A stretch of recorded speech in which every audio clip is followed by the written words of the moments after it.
Hi guys, and welcome back to another video game with powers. I'm Jake, and in today's video I will be giving you guys my review of the board game Hybris Disorder Cosmos. Now, Hybris Disorder Cosmos is coming to you from Aurora Game Studios. This is designed by Damien Chauveau. I do believe his name. I do apologize if I said your name incorrectly. This is a 2 to 4 player game, around 30 minutes per player, in ages 14 plus. Now, if this is your first time watching a review from us and you are not familiar with our review process, we go ahead and break the game down into 7 different categories. These categories are theme, components, setup, length, difficulty, replayability, and price. And within each of these different difficulties, I'll be talking about the game specifically in terms of those categories and then rating them on a scale of 1 to 10. At the conclusion of the review, I'll then also be giving my overall rating, and since most of these games I talk about are games that I back from Kickstarter or GameFound, I will pose the question to myself: if they had the opportunity to back the game again, would I do so? So let's go ahead and jump right into my review of Hybris Disordered Cosmos, starting off with the theme. Alrighty guys, so I am going to give the theme here a 9 out of 10. I think Hybris Disordered Cosmos does an excellent job of having a very thematic game. You know, this game is a steampunk scientific version of Greek mythology. I think they do a phenomenal job here with the presentation, the boards, the names, the characters, of modeling what Greek mythology is and all about. So let's go ahead and jump down to the table. I'm going to show you guys how the mechanics, talk about the mechanics of the game and how they tie into the theme,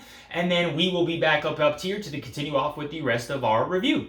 Alright guys, so I'm down here at the table where I have almost everything set up for a playthrough of Hybris Disordered Cosmos. Now, as you can see, this is quite a table hog here with the main board itself, and then you're going to have these other boards, these 6 other boards of locations that you're going to go to as well. But just want to show you guys the overall presence of the game here, and then as I dive into the game, I'm going to bring my camera down here so we can talk about it a little bit more. So the overall premise of the game is you are going to be taking on the role of a god, and I will actually get your get a player board over here. So you will be taking on the role of a god, and so in the core box here there are 4 gods. You have Poseidon, you have Athena, you have Hades, and then I'm going to get ready to talk about Zeus, and I'll show you guys that specifically.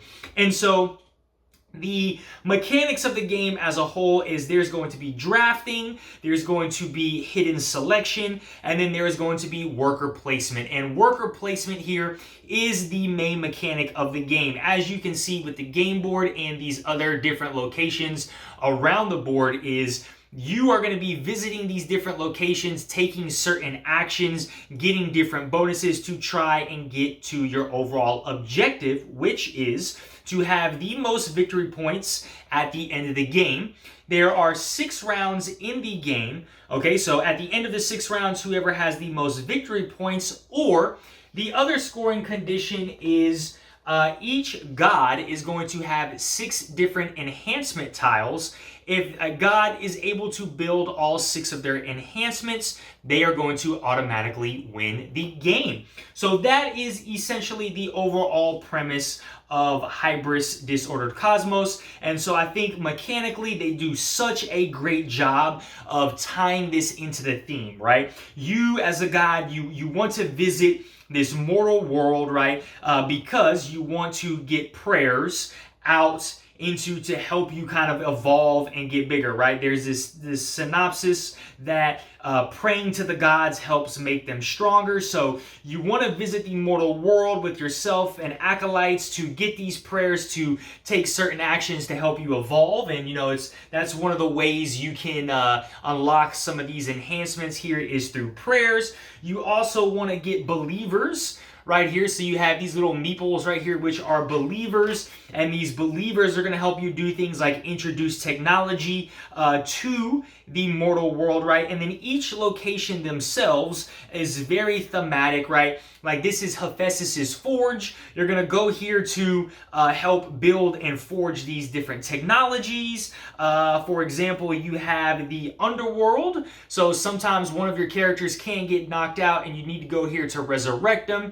You would also go here to kind of drain the primordial here of its energy, and you're going to need to use that energy for different things. So I think just again, this is a brief overview of the game, but you're having a god, and each god is going to have a certain amount of acolytes and prophets. You're going to be able to take certain actions to unlock these prophets, right? So at the start of the game, some of these prophets might be unlocked just like this. You'll be able to unlock them as the game goes on to visit more locations and essentially spread your influence over the entire world. But I think the game here does an excellent job of tying these mechanics into the theme as well. I forgot to talk about, you have the Colosseum where you can go and get other heroes, classic heroes, to fight onto your side. All right, so that is the theme in a nutshell. Let's go back up top and continue with the rest of our review.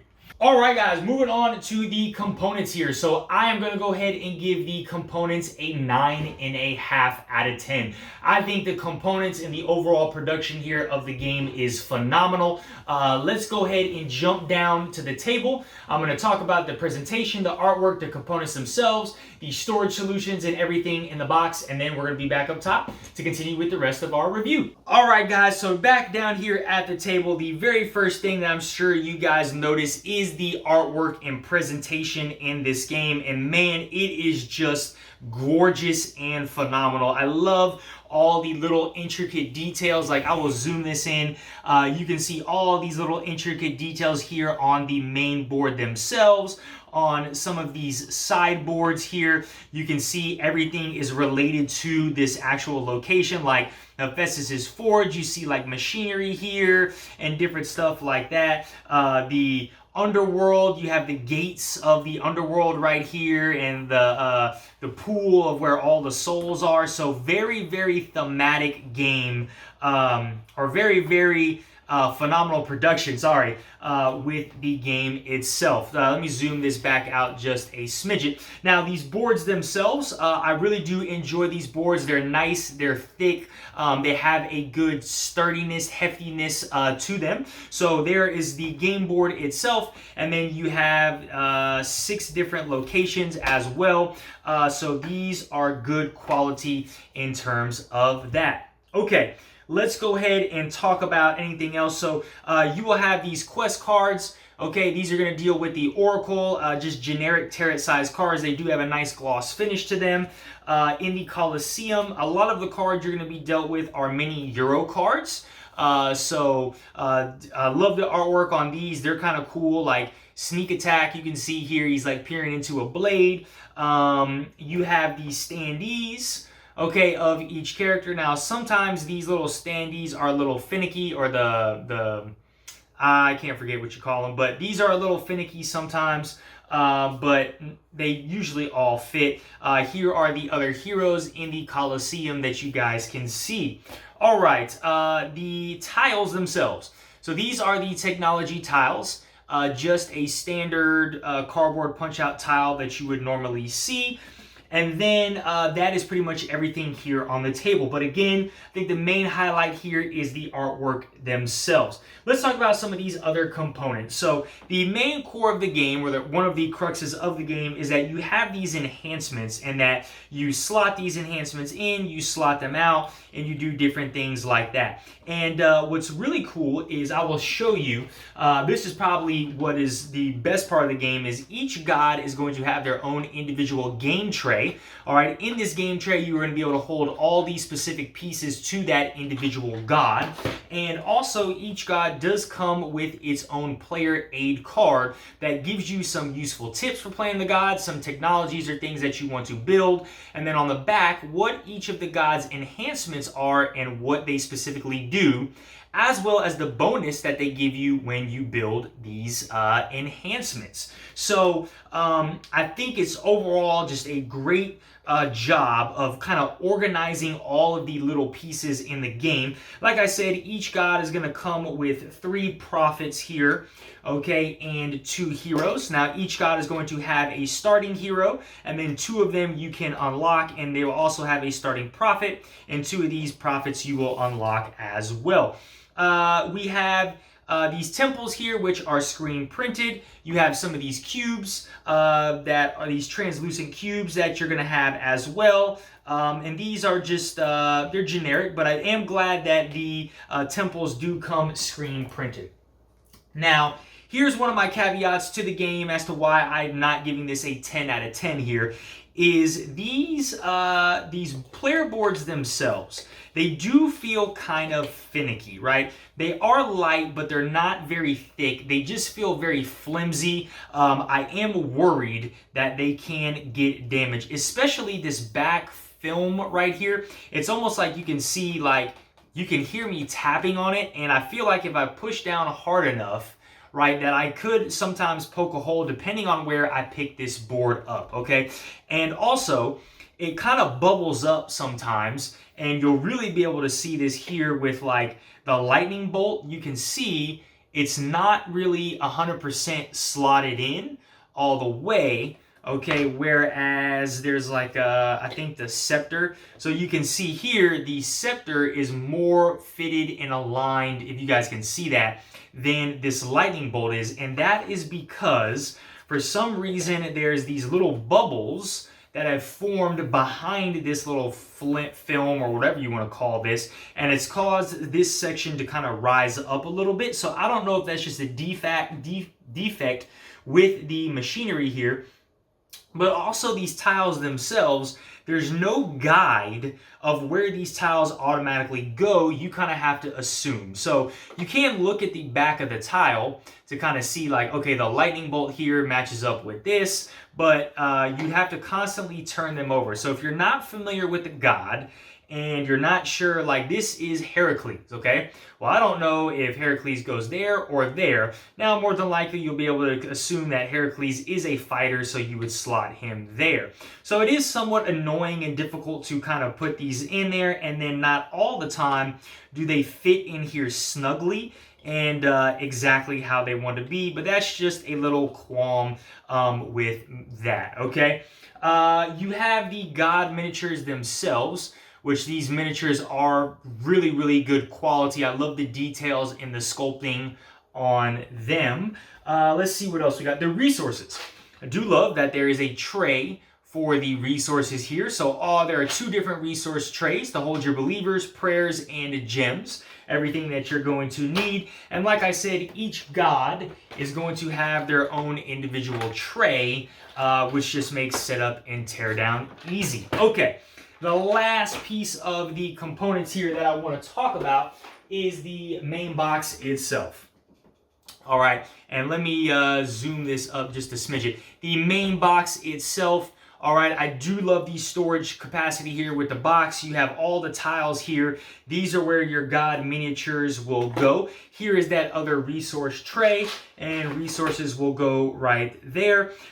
These are going to be where all your cards go. So what I usually do is put my Colosseum cards here, and then Colosseum cards there, and then I would put all the pillar cards and stuff that are left over would slide there. All of your Colosseum people there. There's some more stuff, and then that is pretty much everything has a spot. It's crisp and it's clean.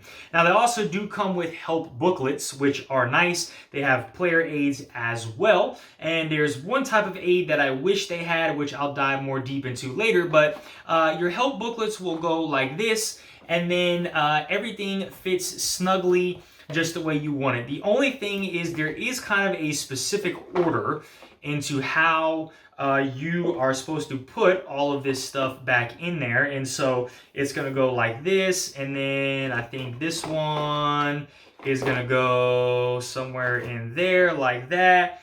And then I do believe this goes next, and then your game board goes on top. I can't remember exactly off the top. I think it goes like that. Game board would go on top, and then this and the Mount Olympus board goes on top of that. Then what would happen is each of these trays would go 1, 2, 3, and 4. Your player boards would go on top of the trays, and then the rule book itself goes on top of that. And so really do enjoy the rule book. They do a good job trying to give you all the information, and whenever you need to reference something, it's always there in the rule book as well. So everything fits snugly in the core box. There is no lid lift, especially with all these crazy components. But I think the production here with the storage, it just is phenomenal. I wanted to give this a 10 out of 10, but there's just some little things that I wish they had better. One of the last things that I wish they had better was they give you this help booklet, which talks about all the individual tiles, gives you some stuff on iconography. They give you a player aid card about all the actions, but they don't really have anything that tells you specifically what each of these resources and stuff are used for. As you can see, there's a lot of iconography in the game, and so that I wish they had a player aid for that, and then I wish they had a player aid for these divine pillar cards, okay? But I will talk more in that when we go to the difficulty of the game. But those are all the components. Like I said, 9.5 out of 10. The production, the storage is phenomenal. All right, guys, moving on to the setup here. I'm going to go ahead and give the setup an 8 out of 10. Look, I think surprisingly there's some really great setup with Hybris Disorder Cosmos. I think a lot of that is made easy by all of the trays and the storage and the way everything is set. It is really easy to unpack everything in the box. You have everything already sorted out for you, and then pack it back into the box. So for a big game with a big table presence like this, I actually think there's some really great setup here. All right, moving on to the length. So the box does say 30 minutes per player. I'm going to go ahead and give the length a 6 out of 10 here. I do think the game is more going to be an hour per player.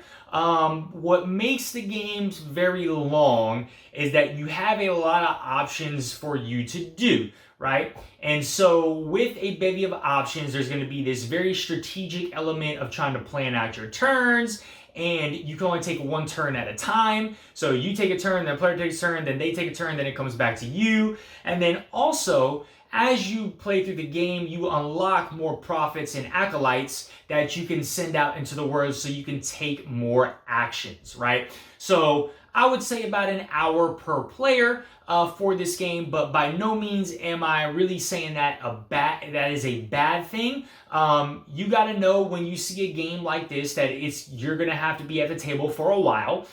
So I think if you know that going in, you're actually going to have a more enjoyable experience. But still, just because the box does say 30 minutes per player, I think it's more of double that, an hour per player. I got to give the length here a 6 out of 10. Okay, moving on to the difficulty. As always, guys, with our difficulty, the lower the rating, the easier we feel the game is. The higher the rating, the more challenging we feel the game is. And I gotta give this a 7 out of 10. You know, I think this game is, the difficulty part of this game is in a lot of things other than actually playing the game, if that makes sense. Let me break it down for you guys. There is a lot of iconography in the game, as you saw on the back of that help booklet. Now, nowhere is there a aid or booklet or anything of that nature that tells you exactly what any of that stuff does. So, like, there is that aegis, there's believers, there's prayers, right? And there are things that say you can, on your player board or in the locations that say, you know, you can trade prayers for this, but it's just an iconography. It just says, like, the prayer hands of 4 equals this, right? And so for a lot of people, it's going to be very confusing because there is so much iconography, okay?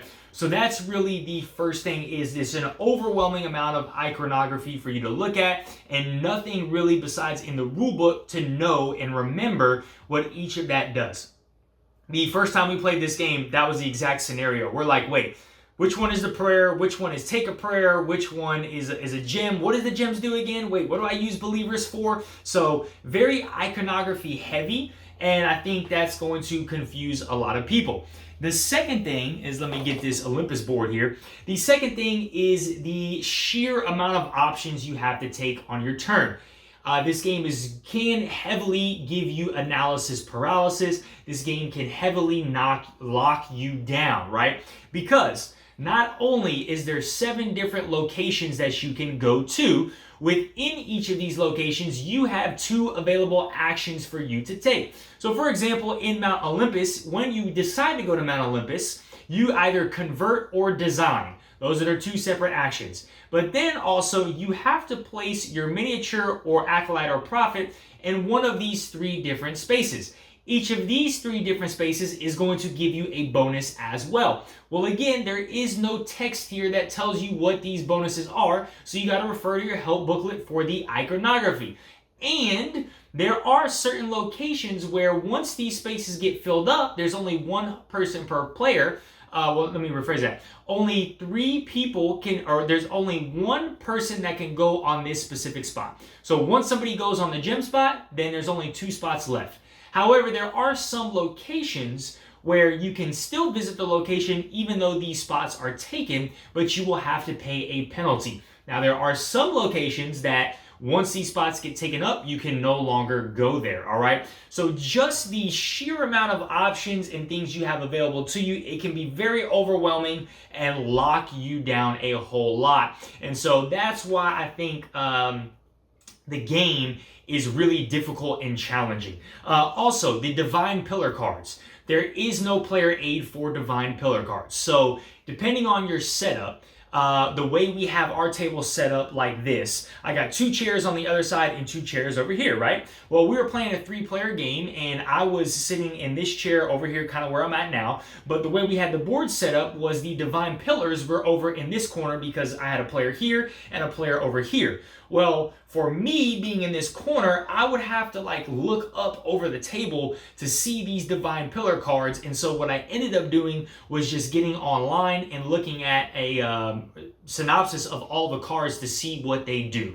Now, they have said they're going to change it in the new campaign. They're kind of coming up with an update pack that's going to have a player aid for that. So I think that's going to be a huge bonus as well. The final thing that makes the game challenging is I feel like sometimes they ran out of text or put too much text on certain tiles, and so the text is very, very small. So you kind of have to look very close at some of these things. But those are all the reasons why I feel just the game is really challenging. That's more of the better word for the game. I don't think the game in itself is a difficult process. It's very easy to get down, where it's like you draft your pillar card, you select which locations you want to send your god to, and then you spend the resources to put your god to those locations and do those certain things. So at its core, fundamentally, the game is not so difficult, but it is very challenging with a lot of information coming at you at one time. So 7 out of 10 here for the difficulty.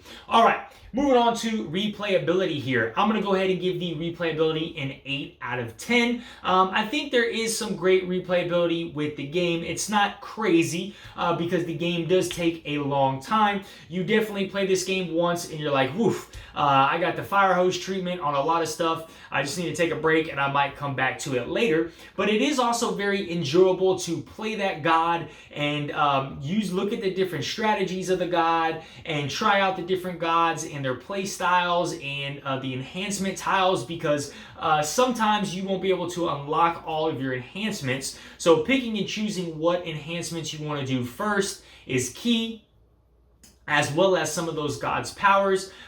With the technology tiles, this is the interesting one to me, because you are allowed to pick what technology you want to choose when you decide to build a technology. It's not a random draw. I do like that a whole lot, but at the same time, I feel like it kind of muddies down the replayability because there's some really overpowered technologies that everybody wants to try and get out first onto the board. And so you're constantly going to these same technology tiles over and over again, and there are some that rarely do ever get played. But all that being said, I think there's some great replayability here. Most of the replayability in the fun is trying these different gods and the different strategies of the gods themselves, of like, I want to go combat heavy first, or I want to go technology heavy, and different things like that. That's probably the best part of the game. So there's this real you have this taste in your mouth where it's like, okay, I played Zeus, I want to try Hades next, and I want to try Poseidon. So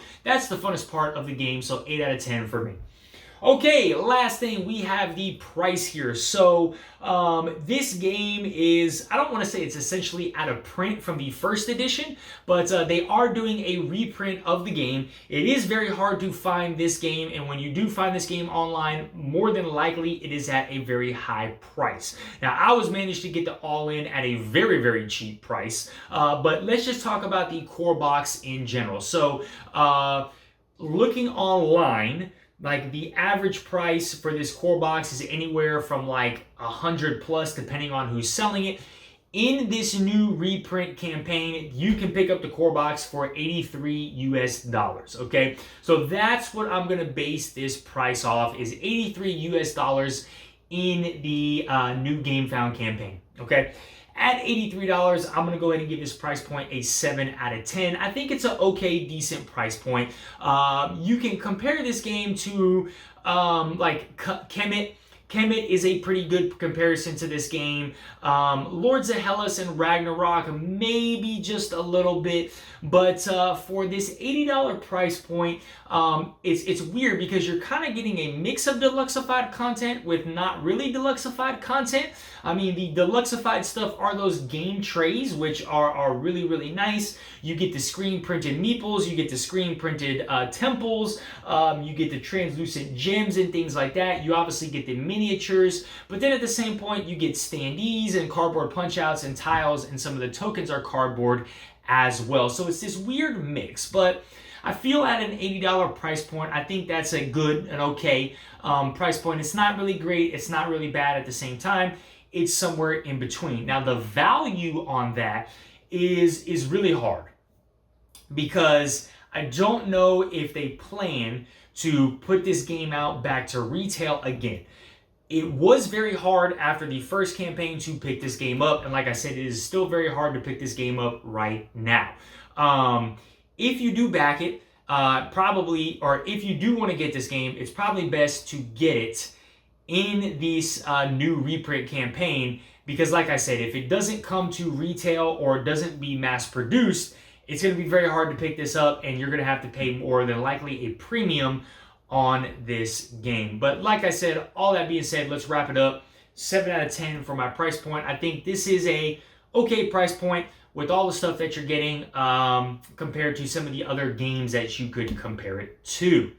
All right, guys, time to talk about my overall rating. So I'm going to go ahead and give Hybris Disorder Cosmos an 8.5 out of 10.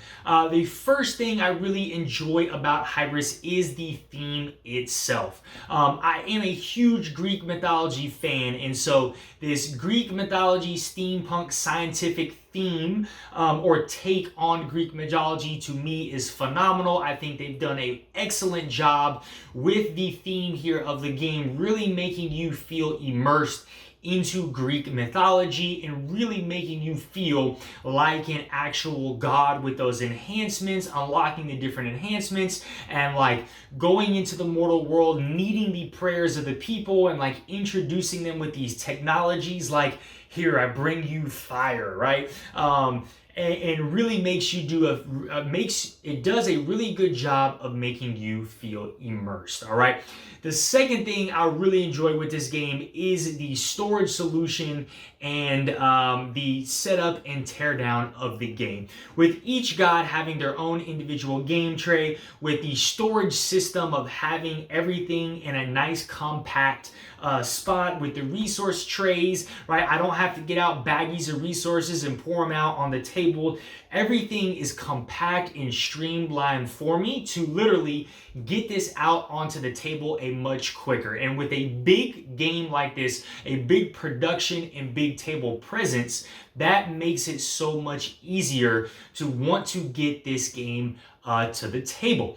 All right, now let's talk about some of the things that kind of dropped my rating a little bit, because I really did want to rate this game a lot higher than an 8.5. I wanted to give it a 9, a 9.5, but here are just some things that dropped the rating for me. The first one and foremost is the player aid and help booklets. While they are very useful, again, you are missing a Divine Pillar player aid, and I really do feel like I need something else besides the rulebook to tell me specifically what each of these different resources and things do, because you have resources, you have tracks. The biggest confusion is the prayer and gaining prayers. So you have this icon, which is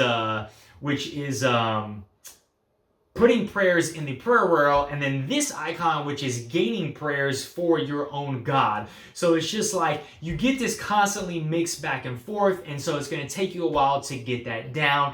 But that's one of the things that really dropped me. I think they could have done a lot better with that. The second thing is just the sheer amount of analysis paralysis that you are going to have with this game, and that's what kind of draws the length out. I feel like there is almost too many locations that they put into the game here of different choices that you have, and it almost feels like sometimes, even though there's too many choices, there's not enough choices of things that you want to do on your turn, because it is very hard for you to gain these prayer cubes, and those prayer cubes are used a lot to unlock those enhancement tiles. So like, you want to be able to do multiple things on your turn with all these different locations, but you start off with very limited profits and acolytes, and so you're trying to generate these prayers, and I don't feel like there's a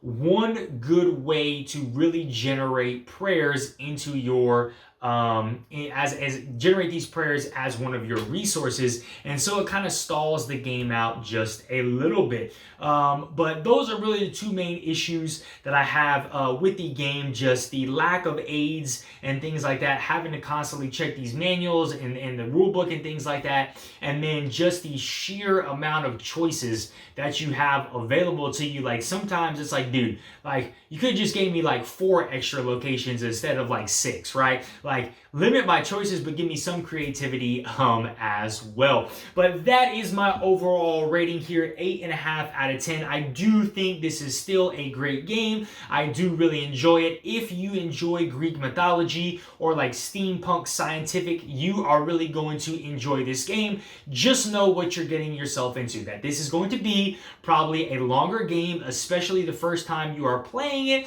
and there is going to be a lot of choices, so you're almost better off just like YOLOing the first playthrough just to kind of get the hang of the game. All right, final thing of our review. If I had the opportunity to buy this game again, would I?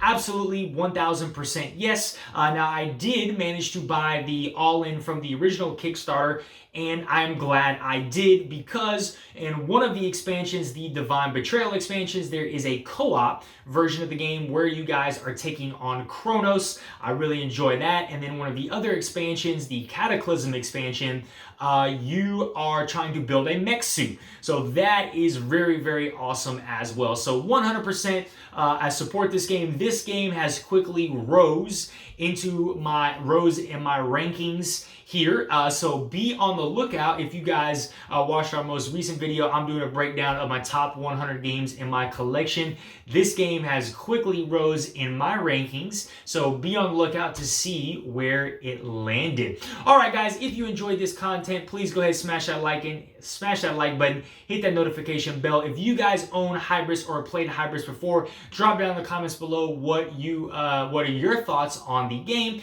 And as always, please go ahead and subscribe to our channel so we can keep bringing you some more awesome content. All right, guys, have a great one. Bye.